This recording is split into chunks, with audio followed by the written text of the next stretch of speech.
یہ ایک ایسی کہانی ہے جو آپ کو دیہی علاقوں کی خاموش راتوں اور پرانی حویلیوں کی خوفناک رازوں کے بارے میں سوچنے پر مجبور کر دے گی۔ اس کہانی کا عنوان ہے سایہ جو کبھی جدا نہ ہوا۔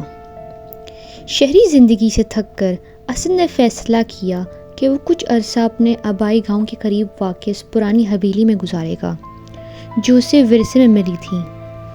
یہ حویلی برسوں سے بند تھی اور گاؤں والے اس کے قریب سے گزرتے ہوئے بھی کلمہ پڑھتے تھے۔ اسد ایک منطقی انسان تھا۔ وہ بھوت پریت میں یقین نہیں کرتا تھا، لیکن جب اس نے پہلی رات حویلی کی بھاری بھرکم لکڑی کے دروازے کو کھولا تو اسے ایسا محسوس ہوا جیسے کسی نے اس کے کان میں سرد آہ بھری ہو۔ رات کے 2 بجے کا وقت تھا۔ اسد اپنی لائبریری میں بیٹھا کتاب پڑھ رہا تھا کہ اچانک اسے اوپر والی منزل پر بھاری قدموں کی آواز سنائی دی۔ ایسا لگتا تھا جیسے کوئی گیلی جوتیاں پہن کر چل رہا ہو۔ اسد نے ٹارچ اٹھائی اور اوپر گیا۔ وہاں کوئی نہیں تھا، لیکن فرش پر پانی کے نشانات موجود تھے جو ایک دیوار کے اندر ختم ہو رہے تھے۔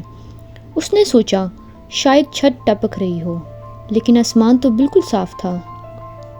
دوسری رات جب اسد باتھ روم میں ہاتھ منہ دھو رہا تھا،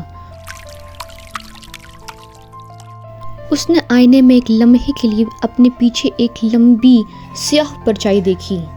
وہ تیزی سے مڑا، لیکن وہاں کوئی نہیں تھا۔ جب اس نے دوبارہ آئینے میں دیکھا تو اس کا اپنا عکس اسے نہیں دیکھ رہا تھا، بلکہ آئینے والا اسد دیوار کے اس کونے کی طرف اشارہ کر رہا تھا جہاں وہ گیلے نشان ختم ہوئے تھے۔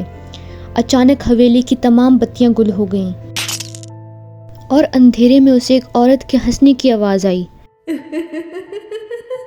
وہ ہنسی نہیں تھی بلکہ ایک کراہ تھی۔ گھبرا کر اسد نے اگلے دن ایک پرانے ملازم رحیم چاچا کو بلوایا۔ رحیم چاچا نے لرزتی ہوئی آواز میں بتایا، بیٹا، اس حویلی کی دیواریں خاموش نہیں ہے۔ 40 سال پہلے تمہارے دادا کے دور میں ایک ملازمہ یہاں غائب ہوئی تھی۔ لوگ کہتے ہیں اسے اسی دیوار میں چنوا دیا گیا تھا کیونکہ وہ ایک ایسا راز جانتی تھی جو اسے نہیں جاننا چاہیے تھا۔ اسد نے فیصلہ کیا کہ وہ اس معاملے کو حل کرے گا۔ اس نے کلہاڑی اٹھائی اور اسی دیوار کو توڑنا شروع کیا جہاں نشانات ختم ہوئے تھے۔ جیسے ہی دیوار کا آخری حصہ ٹوٹا، اندر سے ایک انسانی ڈھانچہ برآمد ہوا۔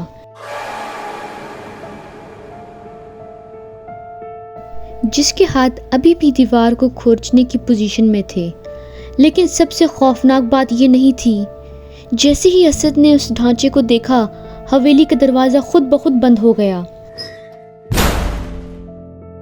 اس کی ٹارچ کی روشنی میں اس نے دیکھا کہ فرش پر موجود وہ گیلے قدموں کے نشان اب اس کی طرف بڑھ رہے تھے۔ اس نے پیچھے مڑ کر بھاگنے کی کوشش کی، لیکن اسے محسوس ہوا کہ کوئی غیبی ہاتھ اس کا گلا گھونٹ رہا ہے۔